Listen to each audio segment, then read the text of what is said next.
धरती माता, हम इसे कहते हैं भारत माता। यहाँ देवियों का नाम पहले लिया जाता है तो कैसे नैरेटिव बदला जाता है कि इस देश की महिलाओं का दिमाग खराब कर दो, देश अपने आप खत्म हो जाएगा।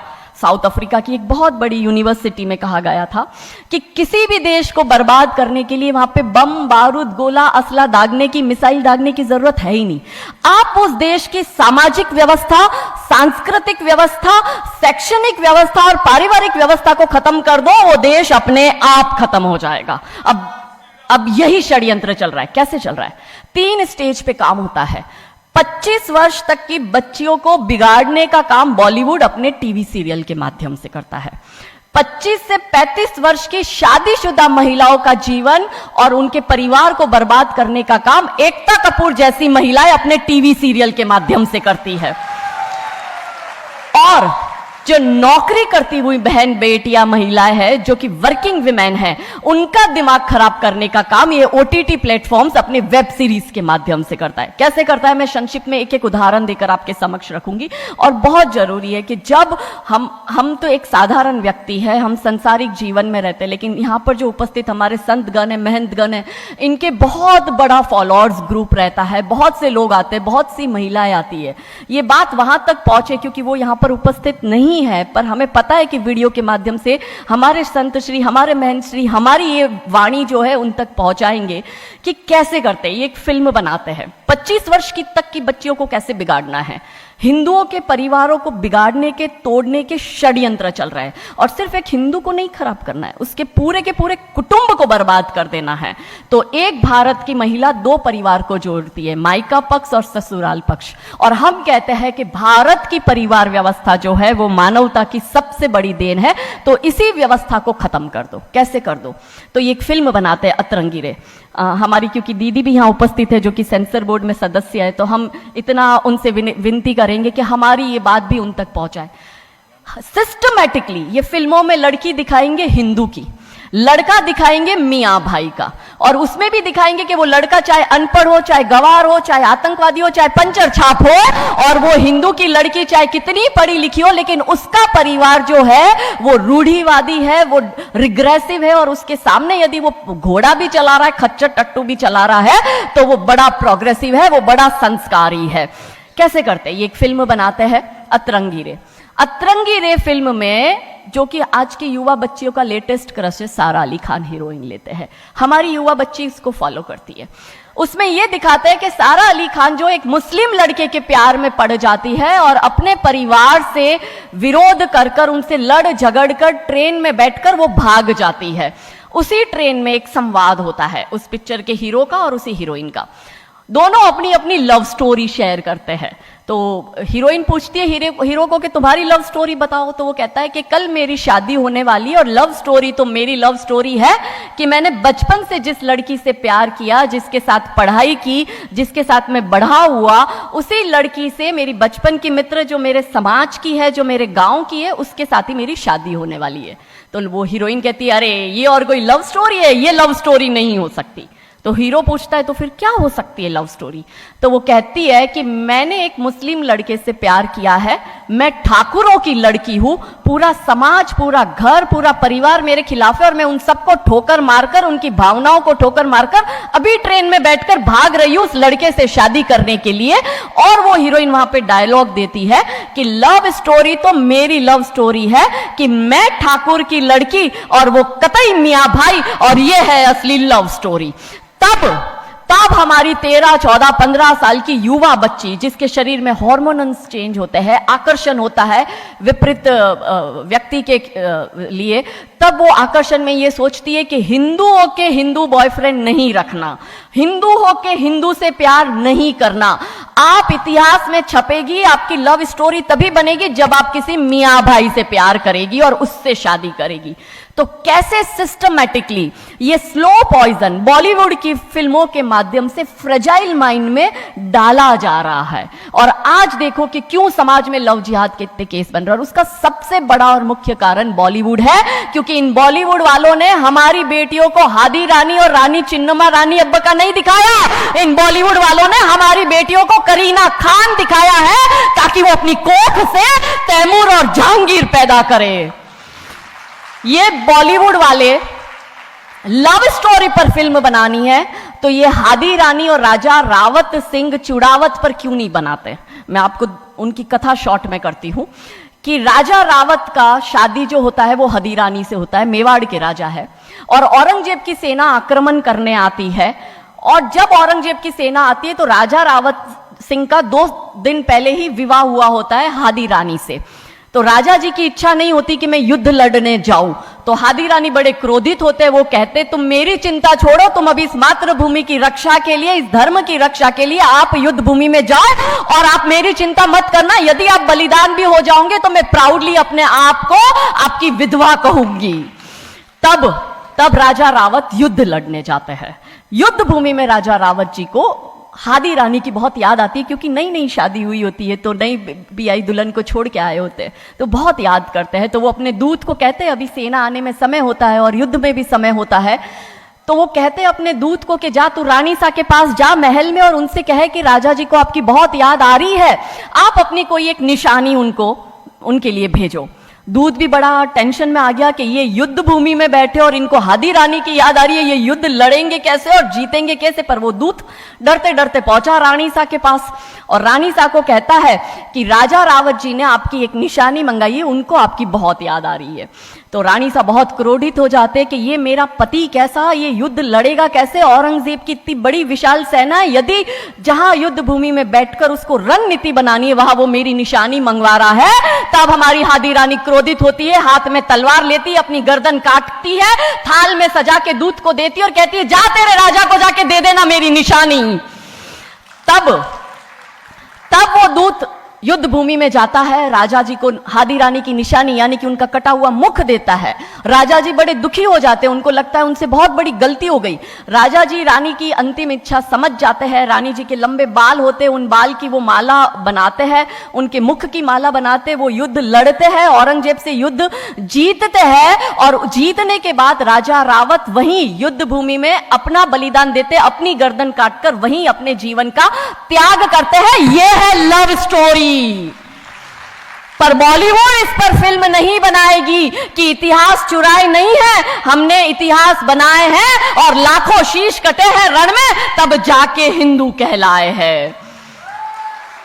ये महान गौरवशाली इतिहास हमारा, पर बॉलीवुड इसका इतिहास हमारे समक्ष आने नहीं देता। अब रहा 25 से 35 वर्ष की महिला, कैसे बिगाड़ती है एकता कपूर। वही sari, typical dress, typical getup, पीछे उसकी सीरियल में एकता कपूर की सीरियल में पीछे बहुत बड़ी अंबे मां की मूर्ति। दिखाएंगे कैसे हिंदू महिला को, क्योंकि परिवार खत्म करना है हिंदुओं का। तो वो एक से प्यार करेगी, शादी दूसरे से करेगी, जीवन में तीसरा पुरुष आएगा, फिर दूसरा मर जाएगा, फिर उसको चौथा पसंद आने लगेगा, फिर जो मर गया वो जिंदा हो जाएगा, फिर कंफ्यूज हो जाएगी किसके साथ जाऊं, दूसरे के साथ कि चौथे के साथ। क्या हमारी भारतीय महिलाएं, क्या हमारी हिंदू महिलाएं, सबसे बड़ा प्रश्न यह है कि क्या हम 4-4 पुरुषों के साथ अफेयर करते हैं? क्या यह हमारा सम्मान है? और अगर यदि हम सब एक होकर इसके लिए नहीं बोलेंगे तो यह आवाज नहीं उठेगी। और दुख की बात यह है कि ऐसी एकता कपूर जैसी महिलाएं जो घर तोड़ने का काम कर रही है, इनको पद्मश्री अवार्ड मिल जाता है। कैसे मिलता है? भारत सरकार से इस भूमि पर खड़े होकर मैं निवेदन करती हूं कि आप ऐसी महिलाओं के पद्मश्री वापस लो, क्योंकि ये महिलाएं हिंदू परिवारों के मकान, घर तोड़ने का काम कर रही है।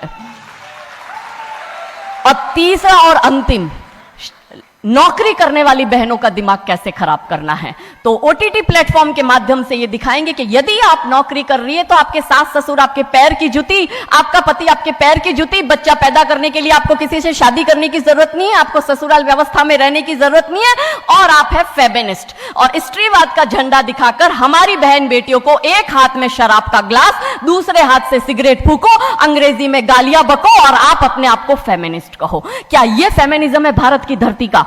ये कभी नहीं हो सकता। रानी चिन्नमा, रानी अब्ब का फेमिनिज्म का उदाहरण है, और दूर जाने की जरूरत नहीं है। हमारी परम पूजनीय दीदी मां साध्वी रितंबरा दीदी मां फेमिनिज्म का सबसे बड़ा उदाहरण हमारे समक्ष है।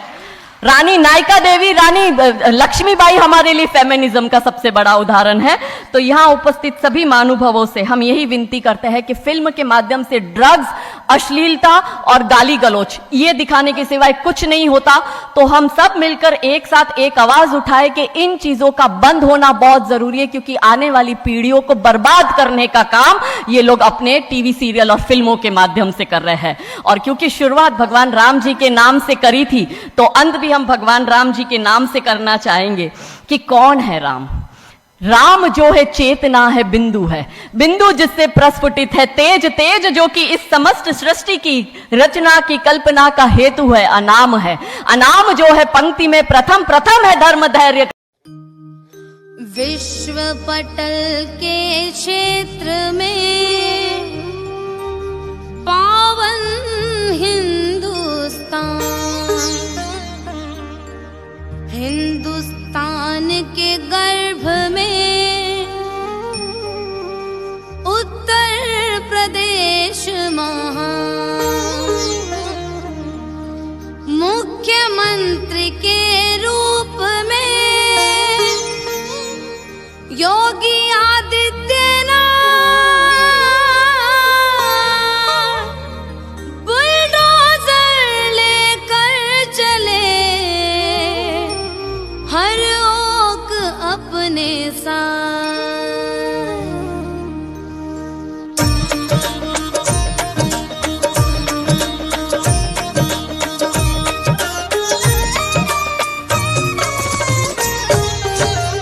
जय बाबा बुलडोजर वाले, धर्म ध्वजा के तुम रखवाले, कूटनीति के तुम हो ज्ञाता, तुम यूपी के भाग्य विधाता।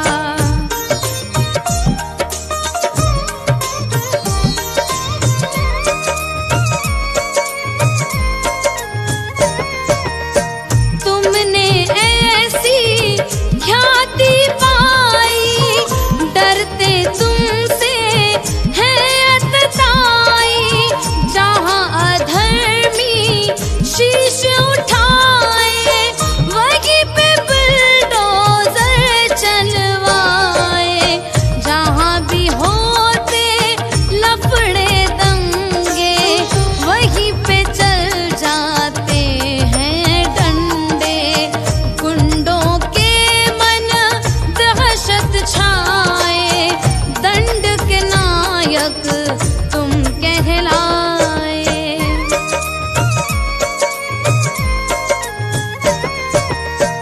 जितने भी थे दुष्ट अधर्मी, शांत हो गई सबकी गर्मी, बाहुबली जितने थे सारे बैठे जेल में पाव पसारे।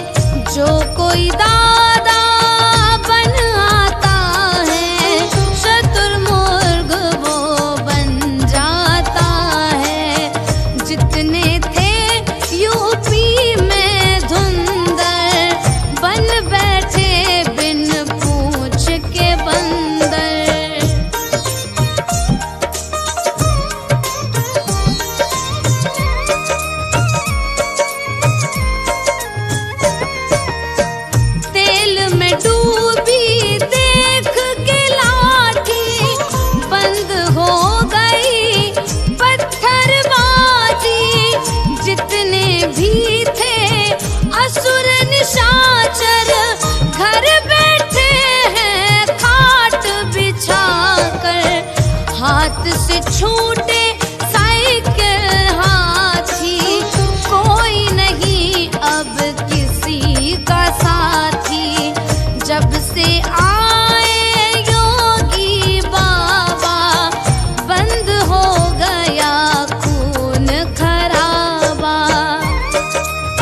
कल के लिए ढाल है योगी, कालों के महाकाल है योगी। स्वर गूंजे पाताल गगन में, सिंह दहाड़े जाके सदन में। जितने भी है विपक्षी लीडर, कांप रहे सब भीतर भीतर। काल नेमी और भस्मासुर है, जिसे देखिए वही असुर है।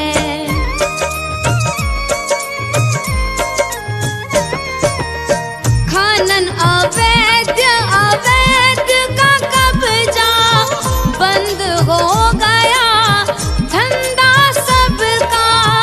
जितने भी थे दान माफिया, मौन हो गए देख लाठियां। शांत हो गए चोर लुटेरे, मातम की बदली है घेरे। खास लोग की खातिरदारी होती है अब बारी बारी।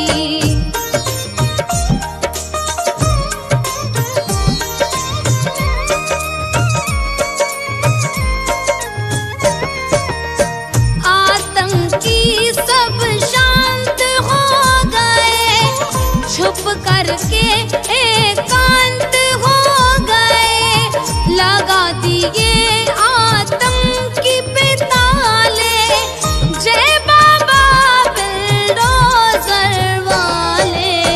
सीएम हो के बात है ऐसी, कर दी सबकी ऐसी तैसी। पीएम बनकर जब आएंगे, लाखों डर के मर जाएंगे।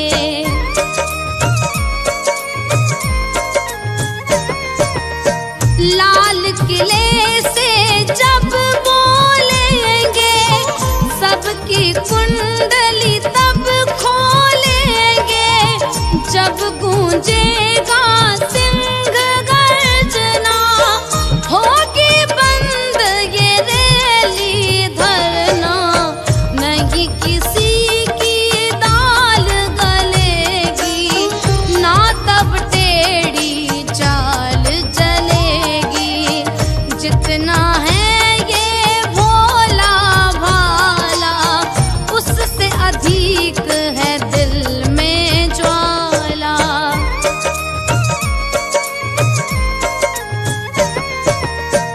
जब तक योगी राज चलेगा, कौरव दल नाराज चलेगा। घर घर में अब कमल खिलाओ, इन असुरों से देश बचाओ। आंखें खोलो नींद से जागो, उल्टी धारा में मत भागो। वरना कहीं के ना रह जाओगे, हाथों को मलते रह जाओगे। हम हिंदू हैं, हिंद हमारा, हमें तिरंगा जान से प्यारा। बुलडोजर चलता रहे भारत में दिन रात, फिर से लाना है हमें मोदी योगी राज।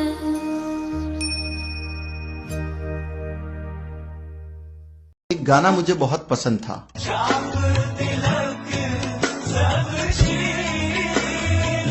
तो इस गाने में तिलक जैसा जो शब्द आता है और अवधी भाषा का जिस प्रकार से उपयोग किया गया है, ये मुझे बहुत कनेक्ट करता था और मैं इसे भजन समझकर ही सुनता रहता था। लेकिन कुछ साल पहले जब मैंने इस गाने का मतलब और इतिहास पढ़ा तो मैं चौंक गया। दरअसल ये एक धर्मांतरण का गाना है जिसको अमीर खुसरो ने सूफी औलिया निजामुद्दीन के लिए लिखा था। इस गाने का असली मकसद हिंदू महिलाओं को इस्लाम के जाल में फंसाना था। यह गाना जिस निजामुद्दीन औलिया के लिए लिखा गया है वह वही सूफी है जो हजारों हिंदुओं के कत्लेआम और धर्मांतरण के लिए जिम्मेदार है। इस गाने का अर्थ होता है कि तुमने मुझ पर नजर डाली और मुझे इस्लाम के रंग में रंग डाला। तुमने मेरे माथे से शिव जी का छाप, विष्णु का तिलक सब मिटा दिया। तुमने मेरी कलाइयां पकड़कर मेरी चूड़ियां तोड़ दी। इस प्रकार ए निजाम, तुमने मुझे अपनी दुल्हन बना लिया, यानी इस्लाम में कन्वर्ट कर दी। हम हिंदू क्योंकि मजहब की ऐसी चालों को समझते नहीं है, ना ही समझने की कोशिश करते हैं, इसलिए हमारे ही पुरखों के हत्यारों और जिन्होंने लाखों हिंदुओं को कन्वर्ट किया, उनकी कब्रों पर चादर चढ़ाते हैं, उनकी मजारों पर मन्नतें मांगते हैं, उनके प्रचार में लिखे गानों को गुनगुनाते रहते हैं।